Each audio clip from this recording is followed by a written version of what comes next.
Time to pull up a chair. We've got another great story for you today in the rLounge. There are people in this world who will go to the ends of the earth for others, pour their time, energy, and even money into supporting the people they care about. And then there are the people who see the generosity and think, perfect, free labor, free money, and someone to blame when things go wrong. Today in the rLounge, leeches and people that suck. Up first, being generous doesn't guarantee respect or a place in the family photos. My stepdaughter didn't want me in her wedding photos and demanded her real mom instead, so I canceled the photographer I hired and paid for. I married my husband after dating for 3 years. He has a 22-year-old daughter from his previous marriage. His ex-wife left them when the daughter was 8, rarely maintaining contact except for occasional birthday texts. I knew going in that becoming a stepmother to an adult would be challenging, but I didn't expect the level of hostility I've encountered. When I first tried to bond with my stepdaughter, I invited her for lunch. She reluctantly accepted, but spent the entire meal checking her phone and giving one-word responses. I tried to be understanding. After all, her father had remarried, and that can be difficult for any child regardless of age. For her birthday, I spent 2 days preparing her favorite foods based on information from my husband. She barely touched anything and later posted on social media about enduring another awkward dinner with Dad's new trophy wife. I saw this by accident when scrolling through my feed. Trophy wife? I'm only 8 years younger than my husband and have my own career in life. Things seemed to improve slightly when she announced her engagement to her boyfriend of 2 years. She told her father privately, only mentioning me as an afterthought, but at least she was including me somewhat. During the first wedding planning meeting, I offered to help financially since her father and I are more stable than she and her fiancé.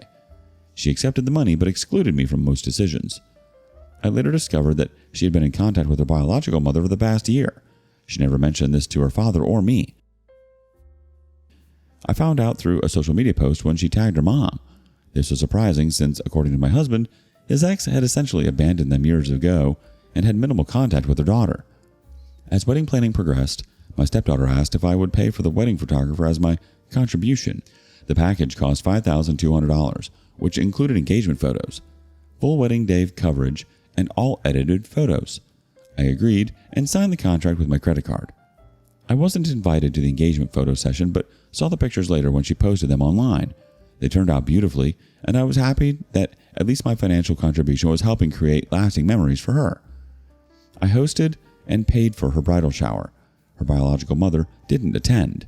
While helping serve food, I overheard my stepdaughter telling her friends that it's just my stepmom trying to buy my affection. I pretended not to hear and continued being a gracious host, but inside I was hurt. I wasn't trying to buy anything. I was trying to be supportive of a family member's important life event. During a wedding planning call that I was included on, one of the few, my stepdaughter casually mentioned that her biological mother would be attending the wedding. This was the first time I heard about it directly from her. My husband seemed surprised too, but didn't say anything at the time. 2 weeks before the wedding, my stepdaughter texted me asking about the photography timeline. I mentioned I'd like a few family photos with me included. Her response floored me. I want photos with my real family only. I'd prefer if you stepped aside during family portraits. I asked for clarification on what stepping aside meant. She explained that she wanted photos with her dad and biological mom together, plus extended family, but none with me. When I pointed out that I was paying for the photographer, she replied, "That doesn't buy you a place in my family photos." I was stunned. After 3 years of trying to build a relationship, hosting events, and now paying thousands for her wedding photography, I was being told I wasn't really family. I discussed this with my husband that evening.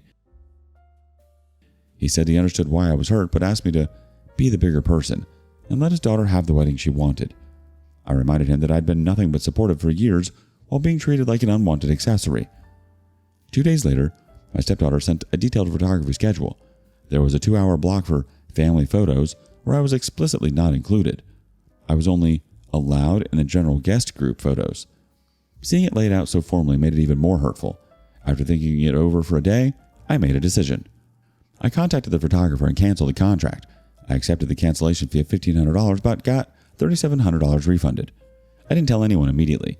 I figured my stepdaughter would find out soon enough from the photographer. Sure enough, she called me screaming after the photographer contacted her about the cancellation. I explained that since I wasn't family enough to be in the photos, I wasn't family enough to pay for them. She could arrange another photographer with her real mom. She called me every name in the book, Selfish, petty, vindictive, jealous? I let her finish and then said, I've tried for years to be part of your life. I've respected your boundaries and supported you financially and emotionally. My husband came home furious that evening. He said I'd ruined his daughter's wedding out of pettiness. I showed him the text exchanges and asked if he would have paid thousands for a service where he was explicitly unwanted and disrespected. He didn't have an answer for that.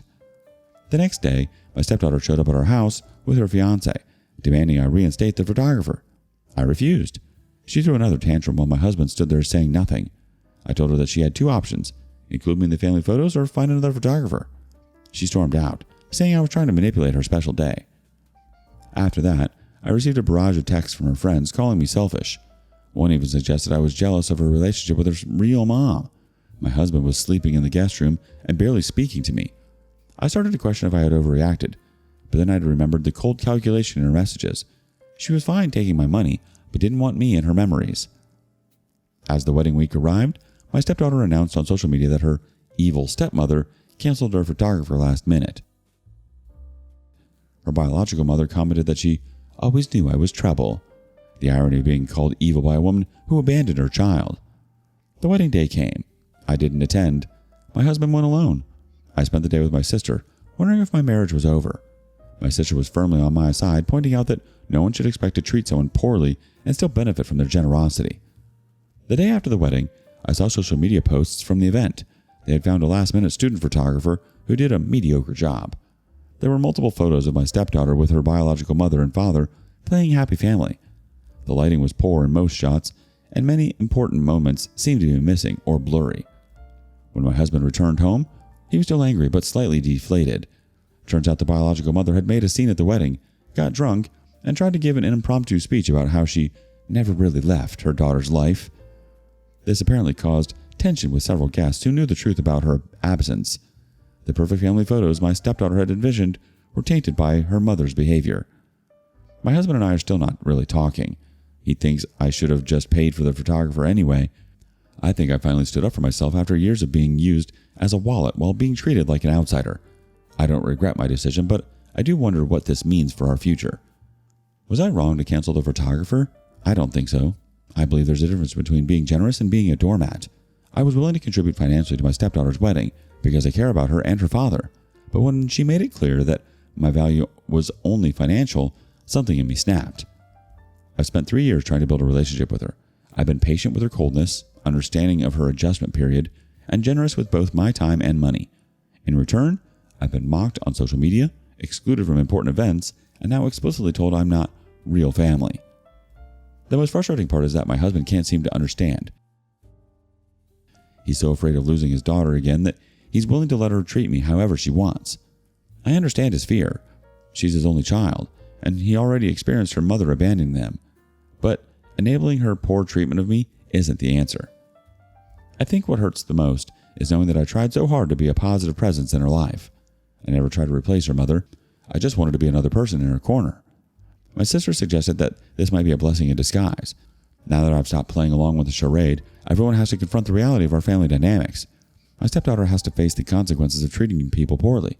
My husband has to decide if he's going to continue enabling her behavior, and I have to decide if this marriage is worth saving. If anything, I regret not standing up for myself sooner. Maybe if I had established boundaries earlier, we wouldn't have reached this breaking point. I'm curious what others think. Would you have done the same in my position, or would you have just paid for the photographer anyway? Is there a middle ground I'm not seeing? I genuinely want to know if I crossed a line or if I was justified in drawing one. Update.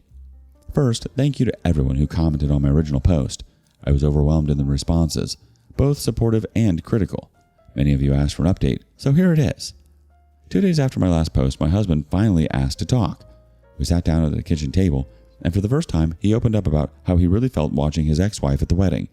He admitted he was hurt, seeing her pretend to have been a present mother when she had abandoned them years ago. The photos of them playing happy family felt like a lie to him too, though he didn't say anything at the time. However, he still maintained that I should have just paid for the photographer anyway. His exact words were, "You could have been the bigger person." I asked him why I'm always expected to be the bigger person, while his daughter gets to behave however she wants without consequences. He didn't have a good answer for that. Our conversation didn't really resolve anything, but at least we were talking again. He moved back to our bedroom that night, though things remained tense. About a week later, I got a surprise message on social media from my stepdaughter's biological mother. This woman, who abandoned her child for most of her life, had the audacity to call me selfish for punishing a daughter for wanting her real mother at her wedding.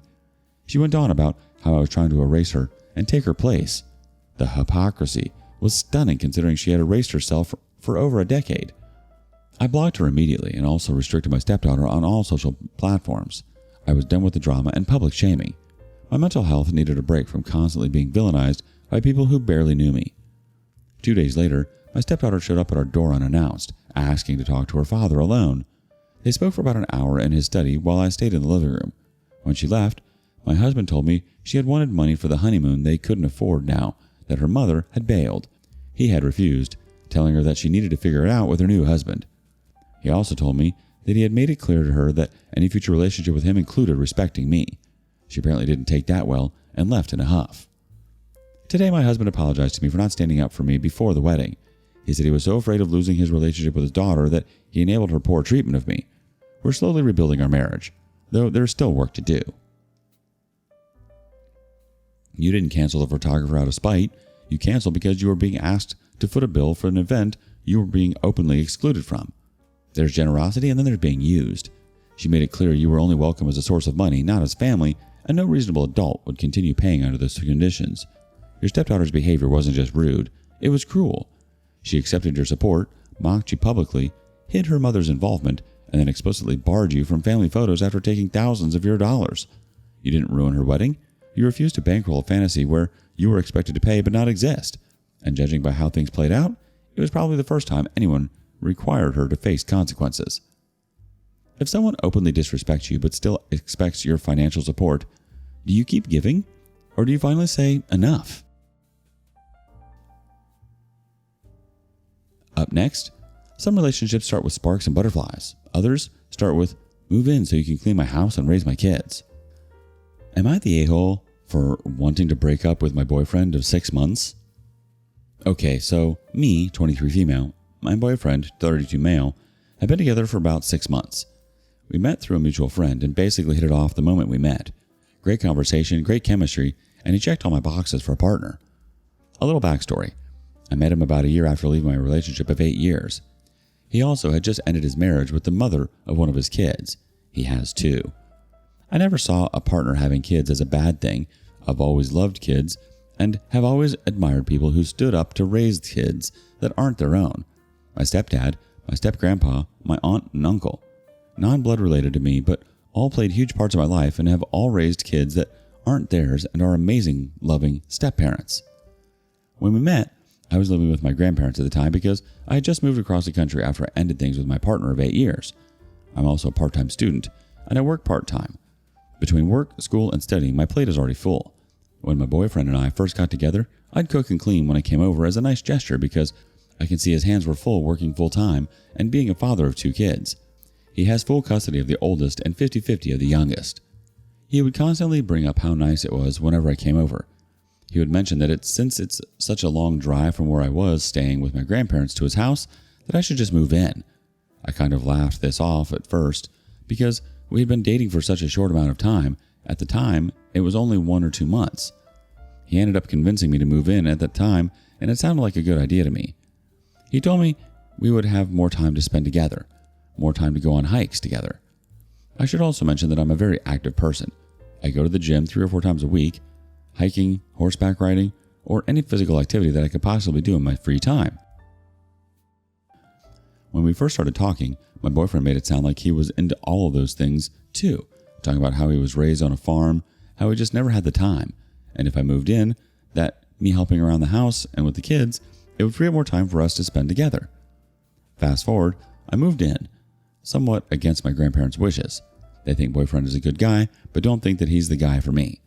It's now been 6 months, and I've been living here for about 4, and we haven't gone on a single hike, played a single sport, or done any physical activity aside from walking to the grocery store together.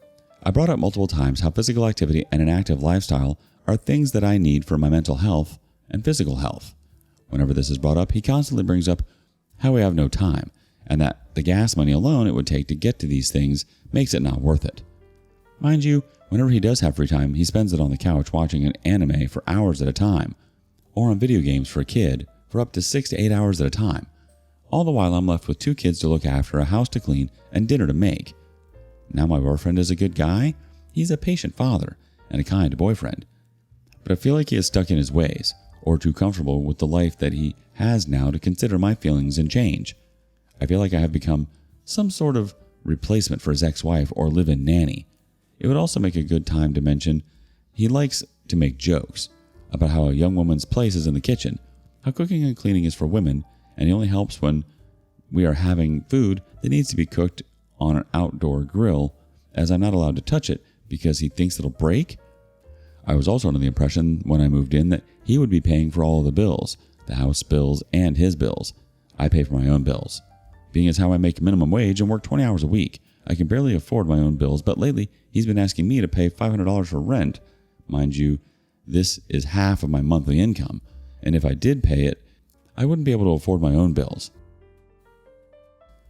I do love this man, and I don't want to abandon him with all of his responsibilities and raising his 2 kids on his own. I never put much thought into being a mother and always assumed that if it happened, I would be in a loving marriage with a man that has the same outlook on life as I do. Another thing to note, not only does he not live an active lifestyle, but he doesn't see it as important for his children either. They sit inside all day on their phones and tablets, sometimes not moving from the couch or their bed for the entire day.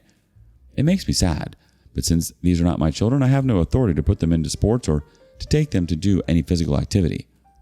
I've noticed since moving in, my mental health has significantly declined, and my physical health is going down the drain. I don't know how to go about this, how to tell him I'm not happy, how to tell him that I love him but I'm not in love with him any longer, or how to leave his 2 children that I have grown very fond of and love. I've already talked to my grandparents and I'm welcome home anytime I please. Any advice on what I should do is more than welcome. I'm so sad and heartbroken that this wonderful, kind man isn't who I thought he was. OP responded to only 2 comments, so let's check and see what they were. First up, OP was in a relationship from age 13 to 14 for 8 years. Am I doing the math right? The OP replies, yes. Replying again, 14. Another person says, geez, who could have foreseen that moving in with a guy nearly 10 years older with 2 kids after only dating a couple of months would go so wrong? Of course you should break up. You have approximately 0 in common. Yet another commenter says, this is really sad. Clearly he wanted you to move in so you could cook, clean, and look after his kids while he seemingly relaxes. He also clearly doesn't care about your interests. You've expressed that being active is important to you, and he just doesn't care. You should leave. It's a shame for the kids, but that's not your responsibility. Your grandparents are right. He's not the man for you. Someone else chimes in. Yeah, he didn't want a partner. He wanted a maid and a nanny. Get up before you end up having a baby too, not the a-hole. Update post, 1.5 months later. Title, I finally left him. Update. I finally left him. Back in September, I made a post, am I the a-hole for wanting to leave my boyfriend of 6 months? And every comment said yes. So I moved out October 1st. I know a lot of people on the original post wanted an update, and to know that, I did it, and I'm sorry for not updating. I debated on it a lot, if I should or not, so here we go. I, 23 female, had a 32 male boyfriend who had 2 kids. I work and take college classes at the same time. The relationship quickly turned into me being the caretaker for his kids and him, while I also juggled work and school. Everyone who commented on my original post brought to my attention how he turned me into a bang nanny and how I was naive. And thank you all for that, by the way. I left October 1st and moved back into my grandma's house where I have been ever since. Life has gotten so much easier for me. I'm not constantly stressed and I don't have to worry about paying a good portion of his rent and groceries anymore. He did try to get me to come back many times, calling me, texting me, how much he loves me and how much he'll never find another woman like me and how I was his one true soulmate. I wasn't buying it. I stood firm on my choice and life has been better. He texted me the other day telling me he slept with an ex-fling of his. She is older and known for sleeping with anyone who looks at her. He told me how disgusting he felt after and how he wished I didn't hurt him so much, basically telling me it was all my fault he slept with her. Long story short, my life is amazing. Now he isn't in it.